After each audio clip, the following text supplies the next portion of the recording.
haleluya, haleluya. Salam jumpa pemirsa yang diberkati Tuhan. Satu sukacita tersendiri kembali bagi saya Gilbert Lumoindong untuk ada di antara pemirsa sekalian dalam program kita Melangkah Pasti. Karena dalam hidup ini ada dua hal yang harus kita perhatikan. Yang penting melangkah, dan yang kedua pasti. Karena hidup ini kalau kita nggak melangkah, saudara-saudara, mau sampai kapan kita maju? Mau sampai kapan kita lihat berkat? Mau sampai kapan kita lihat keberhasilan? Dan kalau kita nggak punya kepastian, maka hidup kita akan selalu penuh dengan air mata. Nah, saudara gue yang kasih dalam Tuhan, hari ini kita ada program yang sangat spesial sekali. Karena hari ini saya sedang ada di perairan Belitung. Dan persis di belakang saya ada pemandangan yang luar biasa. Saya sedang ada di negeri Laskar Pelangi, saudara, ya kan? Yaitu Belitung. Dan saudara gue yang kasih dalam Tuhan, di belakang saya ada sebuah pulau namanya Pulau Lengkoas yang terkenal dengan mercusuarnya. Dan ini rasanya mercusuar dibangun dari zaman Belanda, saudara, ya kan? Dan tingginya katanya 78 meter, ya kan? Dan ada 900 lebih anak tangga. Mungkin habis ini saya mau coba naik. Nah, saudara yang kasih dalam Tuhan, saya ada di sini bersamaan dengan ada gathering atau retreat dari kelompok dewasa muda Expand. Orang-orang muda yang dahsyat, keluarga-keluarga muda yang diberkati, saudara-saudara. Dan mereka merasakan betul bahwa keluarga-keluarga muda perlu campur tangan Tuhan. Karena itu mereka kumpul 3 hari di sini. Dan saudara yang kasih dalam Tuhan, kita menikmati masa-masa yang indah, ya kan. Pelajaran-pelajaran firman diberikan. Dan banyak-banyak orang ini, keluarga-keluarga muda ini yang mengalami pemulihan dan damai, sukacita, sejahtera dari Tuhan. Haleluya. Nah, saudara yang kasih dalam Tuhan, hari ini kita dalam program di Pulau Lengkoas di Tanah Laskar Pelangi. Dan khususnya saya sedang ada di perairan laut yang wow, sangat indah sekali. Saudara gue yang kasih dalam Tuhan, kalau saudara orang Surabaya, saudara orang Medan, saudara orang Jakarta, saudara orang dari Palangkaraya, dari Manado, dari Makassar, dari Papua, dan saudara gue yang kasih dalam Tuhan, kalau saudara ada berkat lebih daripada saudara pergi ke Singapura lah, ke Phuket lah, ke luar-luar negeri lah. Ingat, Indonesia kita keren, saudara-saudara. Indonesia kita keren. Perlu saudara-saudara kunjungi pulau-pulau di Belitung ini, di Provinsi Bangka Belitung. Karena saudara gue yang kasih dalam Tuhan, percaya saya, saudara bisa lihat dalam tayangan ini sangat indah sekali. Nah, ini dia. Ini pulau-pulau yang ada di sekitar sini dan sangat indah sekali. Itu sebabnya kita orang Indonesia harus bersyukur punya tanah yang kaya dan makmur seperti ini. Tanahnya subur. Pemandangan lautnya luar biasa dan kekayaan alam, kekayaan lautnya sangat luar biasa. Cuman kita perlu berdoa untuk bangsa ini biar yang ngurus betul. Saya khawatir tanahnya kaya, lautnya kaya, cuman yang urus kurang betul, saudara, ya kan. Nah, hari ini saya mau bicara tentang kesabaran karena memang saya pelajari bahwa kesabaran ini begitu penting. Ya kan, nah, banyak orang kalau saja dia mau sabar, ada banyak persoalan yang dapat dia selesaikan. Tetapi persoalannya seringkali kita kurang sabar. Kenapa orang sampai bercerai? Oh iya, karena masalah kita. Loh, setiap rumah tangga pasti ada masalah. Cuman kalau mau dihadapi dengan kesabaran, ya kan. Tahukah saudara, persoalan kecil saja, ya kan. Contoh, suami sama istri lihat-lihatan. Nah, itu kan. Kalau sabar, hatinya tenang, jiwanya waktu dilihat gini. Kenapa sayang? Kamu selalu ingin memperhatikan wajahku? Ya, itu kan indah, ya kan. Tapi kalau nggak sabar, suami istri tatapan, apa kamu lihat-lihat? Papa selalu begitu ya, papa selalu begitu, papa tuh kasar gitu. Suami kamu kenapa begitu? Dan akhirnya ribut, saudara. Dan ujung-ujung, udah kalau gitu mama kita udah gak cocok, kita pisah. Lah, cuman gara-gara lihat-lihatan. Persoalan kecil saja kalau tidak disertai dengan kesabaran akan mendatangkan kehancuran yang besar. Nah, hari ini sebagai hamba Allah, saya mau ingatkan buat setiap saudara bahwa kita perlu sabar. Nah, saudara gue kasih dalam Tuhan, Alkitab adalah buku yang luar biasa. Alkitab bukan hanya mengajar kita tentang sorga dan neraka, tetapi Alkitab juga mengajar kita bagaimana kita menguasai diri, menjadi sabar, sehingga kita dapat menyelesaikan berbagai persoalan dan hidup kita dapat menjadi berkat buat banyak orang. Nah, apa yang firman Tuhan katakan? Dalam Amsal 14 ayat 29, dalam Amsal 14 ayat 29 dikatakan begini. Orang yang sabar besar pengertiannya. Tetapi siapa cepat marah membesarkan kebodohan. Saya ulangi sekali lagi. Firman Tuhan luar biasa. Firman Tuhan bilang begini, orang yang sabar besar pengertiannya. Artinya gini, orang kalau sabar itu gampang ngerti, gampang melihat segala sesuatu dari sudut positif, gampang melihat segala sesuatu dari hati yang tentram gitu. Makanya orang yang sabar besar pengertiannya. Tetapi siapa cepat marah membesarkan kebodohan. Artinya apa? Kalau kita cepat marah kita bodoh. Karena orang marah nggak bisa menyelesaikan masalahnya. Orang bodoh, orang marah terus hanya mendatangkan keberadaannya lebih sukar lagi. Makanya Alkitab bilang orang yang apa? Cepat marah membesarkan kebodohannya. Karena kalau cepat marah, persoalan kecil jadi besar. Persoalan besar jadi menghancurkan. Nah, Amsal 16 ayat 32 bilang begini. Orang yang sabar, melebihi seorang pahlawan. Pahlawan terkenal dengan istilah begini, merdeka atau mati. Nah, indahnya seorang pahlawan adalah dia merdeka tanpa resiko. Kenapa? Karena orang yang sabar selalu akan melihat kemenangan, selalu akan melihat mujizat, selalu akan melihat perkara-perkara yang dahsyat. Berarti saya ulangi sekali lagi, Alkitab bilang orang yang sabar melebihi seorang pahlawan. Orang yang menguasai dirinya melebihi orang yang merebut kota.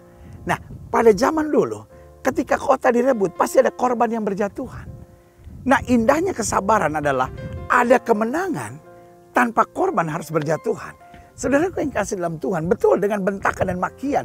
Kadang-kadang ada banyak persoalan bisa selesai. Pendeta, anak saya kalau nggak dibentak, pendeta ngelawan terus pendeta. Tetapi tahukah saudara, memang kelihatan untuk sementara persoalannya selesai. Tetapi kemudian saudara membangun kepahitan dalam diri anak saudara. Betul istri saudara ketika saudara bentak, lu sekali lagi ngomong, gue tempeleng lu. Ya kan? Dia diam. Tetapi tanpa saudara sadari, saudara telah menggaris luka yang dalam di dalam hatinya. Nah, saudaraku yang kasih dalam Tuhan, makanya selalu saya bilang, bentakan dan makian tidak pernah bisa menyelesaikan persoalan. Dan Alkitab dengan tegas berkata, orang yang menguasai dirinya melebihi orang yang merebut kota. Nah, ayat penting lagi kita pelajari, Amsal 19 ayat 11.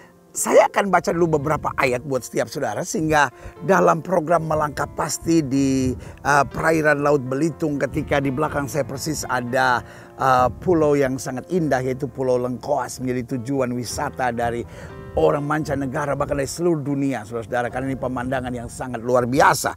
Nah, Amsal 19 ayat 11 bilang begini.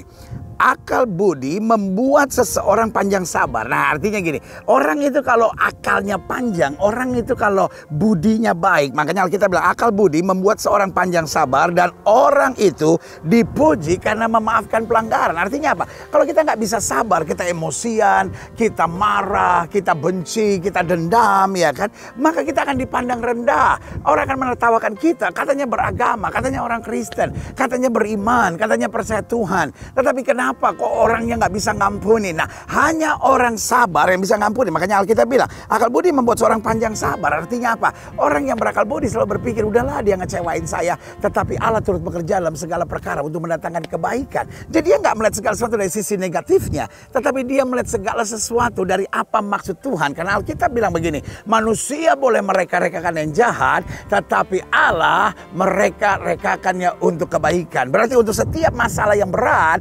pengertian kita orang-orang yang berakal budi, orang-orang yang panjang sabar adalah pasti ada maksud Tuhan yang indah di balik semuanya itu. Nah, saudaraku yang kasih dalam Tuhan, makanya Alkitab bilang akal budi membuat seorang panjang sabar dan orang itu dipuji karena apa? Memaafkan pelanggaran. Artinya apa? Kalau kita mau memaafkan, kita mau sabar, maka saudaraku yang kasih dalam Tuhan, engkau akan dipuji, engkau akan menjadi orang yang dihormati, engkau akan jadi orang yang dikagumi. Nah, lihat Pengkhotbah 7 ayat 8 dikatakan, akhir satu hal lebih baik daripada awalnya. Panjang sabar lebih baik daripada tinggi hati. Artinya gini, oke, kita memulai sesuatu dengan dahsyat, kita memulai sesuatu dengan baik, kita memulai sesuatu dengan luar biasa. Tetapi kalau kita emosi ujung-ujungnya, kita marah akhir-akhirnya, ujung-ujungnya hancur. Makanya Paulus bilang, kamu memulai dengan roh, jangan kamu mengakhiri dengan daging. Makanya Alkitab dengan tegas berkata, panjang sabar lebih baik daripada tinggi hati. Orang yang tinggi hati gak bisa sabar, orang yang tinggi hati gak bisa mengalah, orang yang tinggi hati gak bisa mengampuni, orang yang tinggi hati selalu merasa pokoknya apa yang saya mau harus jadi. Saudaraku yang kasih dalam Tuhan, untuk sementara orang tinggi hati kelihatannya angkuh tetapi binasa. Tetapi orang yang panjang sabar kelihatannya wah dia ngalah-ngalah terus, wah dia sabar-sabar terus. Tetapi ujung-ujungnya justru akan dipuji, dihormati. Karena orang berkata benar ya, kalau kamu gak ngalah mungkin keadaannya hancur, mungkin rumah tangga kamu udah berantakan, mungkin anak-anak kamu udah kabur dari rumah. Tapi justru karena kesabaran kamu, Tuhan pakai kesabaran itu untuk mendatangkan pemulihan yang luar biasa. Yang setuju katakan bersama saya amin. Amin. Ya kan, panjang sabar lebih lebih baik daripada tinggi hati. Karena itu saya catat di sini beberapa hal penting ya kan yang saya perlu setiap Bapak Ibu Saudara sekalian perhatikan. Dikatakan demikian. Kesabaran adalah ciri anak-anak Tuhan Yesus. Saya ulangi sekali lagi. Kesabaran adalah ciri anak-anak Tuhan Yesus. Saudara boleh menatap saya dan berkata, saya ke gereja tiap minggu loh pendeta, saya beribadah loh, saya cari Tuhan loh. Oh di rumah saya punya 7 Alkitab loh. Kemanapun saya pergi saya harus pakai kalung salib loh. Good. Maybe you are a Christian. Mungkin engkau orang Kristen. Tetapi belum tentu engkau anak-anak Tuhan Yesus. Karena anak-anak Tuhan Yesus cirinya adalah sabar. Alkitab berkata orang sabar adalah orang yang dikenan oleh Tuhan. Nah berarti saudaraku yang kasih dalam Tuhan, ada banyak orang Kristen tetapi bukan anak Tuhan Yesus. Mungkin saudara menatap saya dan berkata, mana buktinya pendeta? Loh Alkitab bilang pada hari terakhir akan datang banyak orang berkata, Tuhan aku sudah bernubuat demi namamu, aku sudah usir setan demi namamu, aku sudah sembuhkan orang sakit demi namamu. Nah kalau kita bernubuat, kita usir setan, kita menyembuhkan orang sakit demi nama Yesus, pertanyaan saya, apakah kita orang Kristen atau bukan? Pasti orang Kristen. Bahkan mungkin bukan hanya orang Kristen, tetapi kita masuk dalam golongan hamba-hamba Tuhan. Tetapi Yesus bilang apa? Aku tidak pernah kenal kamu. Artinya apa? Kita bukan anak Tuhan Yesus. Karena seperti Bapa sayang pada anak-anaknya, demikian Tuhan sayang pada orang yang takut akan Dia. Artinya apa? Bapa menganggap kita anak. Dan kalau kita anak, mana ada anak yang tidak dikenal oleh bapaknya? Jelas sampai di sini. Ya, jadi ada orang Kristen yang tidak dikenal Yesus, tetapi anak-anak Tuhan Yesus pasti dikenal Tuhan, pasti dijaga Tuhan, pasti dibela Tuhan, pasti akan mengalami kedahsyatan Tuhan. Haleluya. Amin. Jadi dari sini kita bisa melihat bahwa salah satu ciri bahwa kita adalah anak Tuhan Yesus adalah kita sabar. Kenapa? Karena Yesus bilang, serahkan kekhawatiranmu kepadaku. Sebab Yesus bilang, mari kamu yang letih lesu dan berbeban berat, aku akan beri kelegaan kepadamu. Mungkin setelah menatap saya dan berkata, ya tapi bagaimana saya bisa sabar pendeta? Kalau saya disakitin terus, saya dilukai terus. Nah ini dia. Kenapa kita bisa sabar? Karena kita kenal siapa Tuhan kita. Tuhan kita bukan Allah yang mengelus-elus kita lalu berkata, anakku kamu dihina ya, kamu dicurangi ya, kamu dilukai ya. Sudah sabar. Aku juga waktu hidup di muka bumi digituin gitu. Nah, dia bukan Tuhan yang lemah seperti itu. Dia menatap kita dan berkata, anakku engkau disakiti ya, engkau dilukai ya, engkau dikecewakan ya, engkau dikhianati. Aku akan membela kamu. Haleluya. Saudara yang kasih dalam Tuhan, Tuhan minta kita sabar. Kenapa? Karena Tuhan mengerti kita gak bisa bertindak dengan tepat. Tetapi kenapa kita perlu sabar? Karena Tuhan berkata, serahkan semuanya kepadaku. Makanya Alkitab bilang, jangan membalas. Karena apa? Pembalasan adalah haknya Tuhan. Jadi saudara yang kasih dalam Tuhan, kita sabar. Bukan berarti Tuhan berpangku tangan dan gak ngerti buat apa-apa, udah ngalah aja. Tetapi kita sabar karena kita tahu Tuhan bertindak, Tuhan melakukan hal yang baik. Hanya orang-orang yang mengenal Tuhan dengan betul. Hanya orang-orang yang melekat dengan Kristus dengan betul. Hanya orang-orang yang berserah penuh dan hidup dalam jalan-jalan Tuhan yang betul. Itu yang dapat hidup dalam kesabaran. Karena kita tahu Tuhan yang bertindak. Kita tahu Tuhan turut bekerja dalam segala perkara untuk mendatangkan kebaikan. Karena itu hari ini sebagai hamba Allah di perairan Belitung, persis di depan pulau yang indah bernama Pulau Lengkuas ini, bersama dengan kelilingnya pulau-pulau batu yang luar biasa ini, saya hanya mau mengingatkan buat setiap saudara, Bu, boleh nggak sabar Bu? Pak, boleh nggak sabar Pak? Di layar televisi Bapak Ibu Saudara sekalian dan nomor-nomor telepon hubungi. Ada hamba-hamba Tuhan yang siap berdoa buat saudara 24 jam dalam sehari, 7 hari dalam seminggu. Kita mau jadi sahabat doa buat setiap saudara. Sehingga saudara lebih dapat menguasai diri, lebih bisa sabar dalam segala hal. Sehingga engkau dapat melihat hal-hal yang baik. Adik-adik muda, boleh nggak lebih sabar sedikit? Para pengusaha, khususnya orang-orang kaya, para pejabat, boleh nggak lebih sabar sedikit? Toh kita punya Tuhan yang hidup. Toh kita punya Tuhan yang ajaib. Toh kita punya Tuhan yang sanggup lakukan segala perkara. Kalau saja kita mau sabar, kita akan melihat kedahsyatan Tuhan yang luar biasa. Haleluya. Nah, saudara yang kasih dalam Tuhan, saya pelajari di sini, kesabaran adalah ciri anak Tuhan Yesus. Kalau saya tanya sama saya, mengapa? Saya punya beberapa jawaban. Yang pertama, karena kesabaran baik buat semua. Tahukah saudara, Yesus datang untuk memberi domba-dombanya hidup dan hidup yang berkelimpahan. Yesus mau bukan hanya kita menerima dan mengalami hal yang baik, tetapi Kristus mau kita menjadi baik buat semua. Karena hidup Kristen ada dua cirinya. Satu, jangan merugikan orang. Dua, jangan menyusahkan orang. Nah, saudara yang kasih dalam Tuhan, artinya apa? Alkitab bilang supaya orang dapat melihat perbuatanmu yang baik dan memuliakan Bapa yang di surga. Berarti pertanyaan saya, apa yang baik buat semua orang? Salah satunya adalah kesabaran. Berarti kalau saudara mau jadi anak Tuhan Yesus yang sungguh-sungguh, maka yang pertama jadilah orang yang sabar. Betul, iblis selalu mau stir up our emotion. Iblis itu seperti kayak mau mengaduk-aduk emosi kita. Ada aja intimidasi iblis yang bilang, gak bisa dong, kamu sabar-sabar aja diinjak lama-lama. Kamu sabar-sabar aja dipermainkan orang lama-lama. Kamu sabar-sabar aja akhirnya disakiti orang kamu. Kamu sabar-sabar aja, lama-lama habis kamu. Nah, saudaraku yang kasih dalam Tuhan, jika ada suara itu, saya berani tegaskan, itu suara setan. Karena Kristus adalah Tuhan yang berkata sabar. Sabar. Dalam segala suka dukamu sabar. Kenapa? Tuhan menyertai kita. Emangnya mata Tuhan buta? Emangnya telinga Tuhan tuli? Emangnya Tuhan gak tahu pergumulan-pergumulan saudara? Tuhan sangat tahu segala sesuatunya. Dia bilang sabar, kenapa? Karena dia mau kau jadi berkat buat banyak orang. Haleluya. Yang kedua saya pelajari. Kenapa sabar adalah ciri anak Tuhan Yesus? Karena kesabaran selalu menghadirkan kedamaian. Jadi saya selalu bilang gini. Sabar sama damai itu dua teman akrab. Kalau ada sabar pasti ada damai. Hati kita baru bisa damai kalau kita memenuhi hidup kita dengan kesabaran. Kenapa kadang-kala kita nggak damai? Bukan karena ada setan, bukan karena ada kutuk. Tetapi karena kita emosian gitu. Karena kita bawaannya mau marah aja, kita tersinggung aja, kita kecewa. Loh memang dalam hidup ini ada banyak hal-hal yang menyakitkan. Tetapi kan kita nggak usah baper-baper banget gitu ya kan. Waktu sakit kita serahkan kepada Tuhan. Lalu kita berpikir positif. Saya tahu kalau Tuhan izinkan ini sesuatu terjadi. Pasti ada maksud yang indah, dahsyat, dan luar biasa. Haleluya. Jadi saudaraku yang kasih dalam Tuhan. Yang pertama saya jelaskan. Mengapa kita perlu sabar. Sudah saya jelaskan. Sabar adalah ciri anak Tuhan Yesus. Nah mengapa? Yang pertama karena kesabaran baik buat semua. Yang kedua karena kesabaran selalu menghadirkan kedamaian. Yang ketiga karena kesabaran membuat seorang peka akan suara Tuhan. Tahukah saudara kalau kita emosian. Kita nggak bisa dengar suara Tuhan. Orang kalau emosi. Orang nasihatin dia dan bilang. Kamu jangan bercerai lah. Kan kamu tahu. Alkitab bilang Allah benci. Ya saya tahu. Tapi kondisinya udah terlalu parah. Tuhan juga mengerti kok. Bahwa saya udah sakit hati dan kecewa. Lihat saudara yang kasih dalam Tuhan. Orang yang emosian. Susah mendengar suara Tuhan. Tuhan bilang sama dia tenang. Tuhan bilang serahkan kekhawatiranmu kepadaku. Gak bisa Tuhan, aku sudah terlalu kecewa, aku sudah terlalu sakit hati. Aku gak bisa diginin terus. Aku orangnya gak bisa tuh sabar. Saudaraku yang kasih dalam Tuhan. Petrus tangkap ikan sepanjang malam gak dapat apa-apa. Yesus bilang tebarkan jalamu di sebelah kanan perahu. Lalu Petrus bilang apa? Guru, sepanjang malam aku tangkap ikan. Gak dapat apa-apa. Dengan lain kata Petrus mau bilang, logikanya bukan soal sebelah kanan atau sebelah kiri.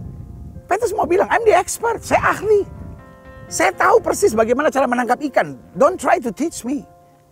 Tapi sepanjang malam aku tangkap ikan. Kiri, kanan, depan, belakang, atas, bawah. Muter juga udah.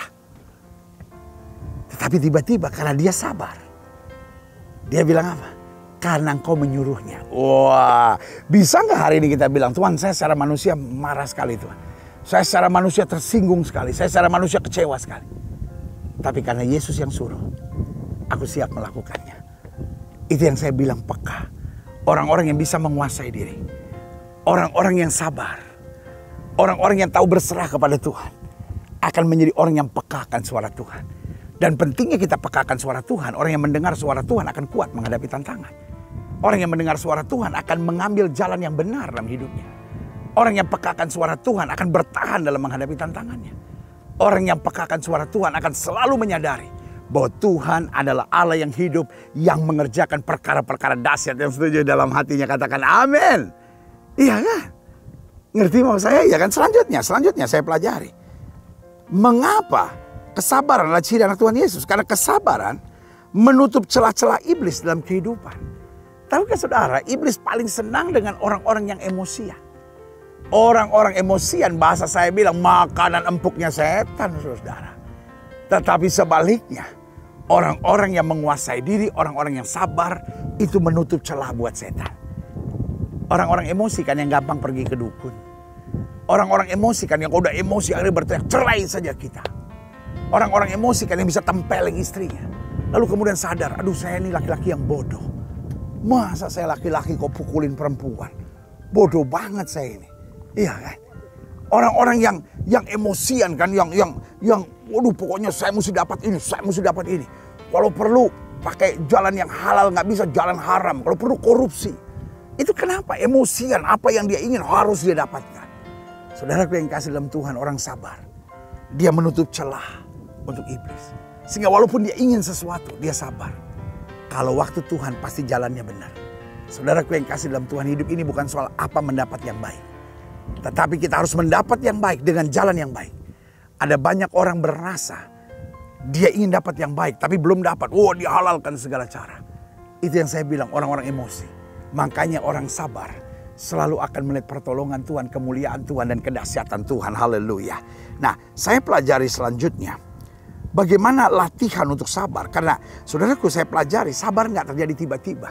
Sabar juga nggak bisa cuma doa. Ya udah Tuhan, tolong saya sabar. Amin. Wah, selesai doa sabar ya kan langsung shalom. Ya, nggak bisa, saudara-saudara. Betul, sabar perlu didoakan. Tapi sabar juga perlu latihan. Ada banyak orang sampai nama anaknya sabar. Wih, sabar masuk penjara. Kenapa? Karena mukulin orang. Iya kan? Nah, saudara yang kasih dalam Tuhan, saya pelajari bagaimana latihan untuk sabar. Supaya kita bukan hanya ingin sabar. Karena ada banyak orang ingin sabar lalu bilang, saya udah coba sabar, nggak bisa pendeta, mungkin bukan panggilan saya sabar. Nah, ini dia.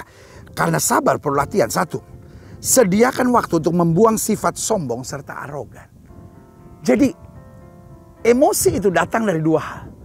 Kesombongan dan sifat arogan. Jadi kalau kita mau hilangkan emosi, kita harus luangkan waktu kita untuk melatih diri kita untuk lebih sabar.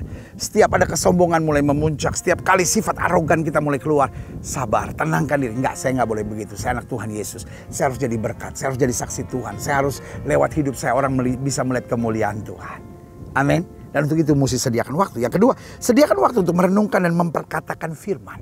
Karena setiap kali kita merenungkan firman, kita memperkatakan firman, saya anak Tuhan Yesus, saya ditebus oleh darah Yesus, saya harus jadi saksi Tuhan, saya tahu saya pasti bisa. Tadinya saya orang arogan, sombong, dan tadinya saya orang emosional, tetapi Roh Kudus menenteramkan jiwa saya. Nah, waktu kita mulai baca firman, renungkan firman, memperkatakan firman, maka yang terjadi adalah sedikit demi sedikit roh kedagingan makin hancur dalam hidup kita. Dan roh kemuliaan Tuhan makin dibangkitkan. Haleluya. Dan yang ketiga, pilah-pilahlah mana yang harus menguasai pikiran kita, mana yang harus kita buang. Kenapa orang emosian? Orang emosian itu karena nggak bisa pilah. Mana yang penting, mana yang tidak penting. Mana yang harus dia simpan dalam pikirannya, mana yang harus dia buang. Saudaraku yang kasih dalam Tuhan, kalau kita simpan kata-kata menyakitkan, kalau kita simpan hal-hal yang mengecewakan, kalau kita simpan hal-hal yang melukai, ya pantas kita emosian. Tetapi sebaliknya, kalau kita ingat, Tuhan pasti bela saya, Tuhan pasti sertai saya kok. Tuhan kan ngerti. Pasti pada saatnya Tuhan robah setiap air mata menjadi mata air kemuliaan. Haleluya. Mengerti maksud saya? Ketika kita bisa pilih, ini gak penting. Loh, bagaimana saudara cara makan pisang? Setelah buka kulitnya, setelah makan pisangnya, setelah makan pisangnya, kulitnya setelah buang. Jangan terbalik. Kupas kulitnya, buang pisangnya, makan kulitnya. Kenapa kita makan pisangnya dan kita buang kulitnya? Karena pisangnya itu yang berguna, kulitnya gak berguna. Tahu gak saudara? Kata-kata yang menyakitkan, omongan-omongan yang gak penting, peristiwa-peristiwa yang telah melukai perasaan kita. Gak penting kali, saudara-saudara, gak penting kali. Boleh gak kita buang? Sementara apa yang benar, apa yang mulia, apa yang sedap didengar, apa yang membangun, apa yang jadi berkat, itu yang kita simpan dalam hidup kita. Amin. Ya kan? Selanjutnya saya pelajari, ya kan? Belajarlah menguasai diri dalam segala hal. Nah, bagaimana kita bisa sabar? Kita harus belajar menguasai diri. Ya kan? Daud satu kali sedang gelisah. Dia ngomong sama dirinya, "Hai jiwaku, mengapa engkau gelisah? Mengapa engkau tertekan? Berharaplah kepada Tuhan dan jangan lupakan segala kebaikannya." Artinya apa? Daud tidak membiarkan perasaan menguasai kehidupannya. Tetapi dia belajar untuk menguasai diri dan menguasai segala perasaannya. Berarti hari ini kalau sudah mendengar firman dan sudah berkata, "Pendeta, saya pengen sabar." Maka saudaraku yang kasih dalam Tuhan, saran saya adalah makin dekat sama Tuhan. Dan latih diri saudara untuk sabar. Selanjutnya saya pelajari, apa berkat orang sabar. Mungkin saudara berkata, "Aduh, latihannya udah begitu berat, terus berkat saya apa dong?" gitu. Apa dampak positif, apa hal-hal yang baik yang saya terima kalau saya mau melatih diri untuk sabar. Yang pertama saya pelajari, jiwa kita akan tenang. Haleluya. Saudaraku yang kasih dalam Tuhan, Jiwa kita tenang bukan karena uang banyak. Jiwa kita tenang bukan karena semua orang di sekitar kita menyenangkan. Jiwa kita tenang bukan karena semua keadaan bisa persis seperti yang kita harapkan. Tetapi jiwa kita tenang kalau apa? Kalau kita adalah orang yang sabar. Karena orang sabar walaupun dilukai dan disakiti, dia tetap tenang. Karena dia tahu ada Tuhan yang mampu merubah kutuk menjadi berkat. Ada Tuhan yang bisa merubah keadaan yang tidak menyenangkan menjadi keadaan yang dahsyat. Amin. Yang kedua saya pelajari, kenapa kita perlu sabar? Karena orang sabar sahabatnya banyak. Orang emosian banyak dikutuk orang. Biar mampus tuh orang. Ngomong nyakitin terus. Tindakan melukai perasaan orang. Tetapi beda. Orang sabar banyak didoain orang. Wah, dia luar biasa. Saya udah salah masih diampuni. Saya begini. Wah, sabar betul, luar biasa. Orang sabar itu sahabatnya banyak. Didoain oleh banyak orang. Selanjutnya, yang ketiga berkat orang sabar. Kerinduannya selalu berada dekat Tuhan. Orang itu kalau sabar gak mau aneh-aneh, saudara-saudara. Orang emosian, maunya aneh-aneh, saudara. Tapi orang sabar. Dia cuma bilang sama seperti Daud, hanya dekat Allah saja aku tenang. Haleluya. Dan yang keempat berkat orang sabar. Akan banyak mengalami dan merasakan kasih, berkat, serta mujizat-mujizat Allah yang luar biasa. Tahukah saudara? Orang sabar akan mengalami banyak berkat, banyak mujizat. Kalau saja kita sabar, mungkin keadaan kita akan lebih baik. Boleh nggak hari ini saya ingatkan saudara? Tidak kebetulan saudara menyaksikan program dari Belitung. Khususnya saya sedang ada di sebuah pulau yang sangat indah, yaitu Pulau Lengkoas. Dari sini ada sebuah berita firman Tuhan. Belajar sabar. Karena orang sabar adalah seorang yang melebihi seorang pahlawan. Dia akan selalu melihat kemenangan-kemenangan yang dahsyat. Saudara yang kasih dalam Tuhan, kalau saudara emosional, saudara sakit, saudara berbeban berat, atau saudara berkata, saya perlu belajar sabar. Saya perlu jadi pelaku firman. Saya mesti latih diri saya sabar. Saya orang yang emosian, pendeta. Taruh tangan kananmu di dada. Izinkan saya dari perairan Belitung ini, khususnya di depan Pulau Lengkoas, di Provinsi Bangka Belitung ini. Izinkan saya berdoa buat saudara. Mari kita berdoa. Bapa, dalam nama Yesus, hamba berdoa untuk setiap pemirsa sekalian, khususnya mereka yang taruh tangan kanan di dada. Karena mungkin beban, karena mungkin masalah, karena sakit penyakit, karena mungkin mereka selama ini orangnya emosian, susah sabar. Hamba berdoa di dalam nama Yesus, Tuhan jamah. Di dalam nama Yesus Tuhan jamah. Yang sakit Tuhan sembuhkan, yang lemah Tuhan kuatkan, yang susah Tuhan hiburkan. Bahkan yang mulai hidup dalam keadaan emosi, sombong, arogan, di dalam nama Yesus diubahkan menjadi orang-orang yang sabar dalam anugerah kasih karunia kuasa Tuhan yang sempurna. Di dalam nama Yesus, roh kesabaran turun atas setiap pribadi. Haleluya. Amin. Amin. Amin. Saudaraku yang kasih dalam Tuhan, kita sudah berdoa. Ingat, Allah tidak pernah lalai menepati janjinya. Ini saatnya buat kita untuk bangkit bersemangat, bersukacita dalam menghadapi segala perkara. Karena kita tahu Yesus hidup, Yesus berkuasa, dan selalu menyediakan yang terbaik buat anak-anaknya. Doa saya menyertai saudara. Sampai berjumpa pada program berikut. Dan tetap hidup dalam kesabaran, melangkah dalam kepastian. Yesus kita tidak pernah mengecewakan setiap orang yang berharap kepadanya. Haleluya.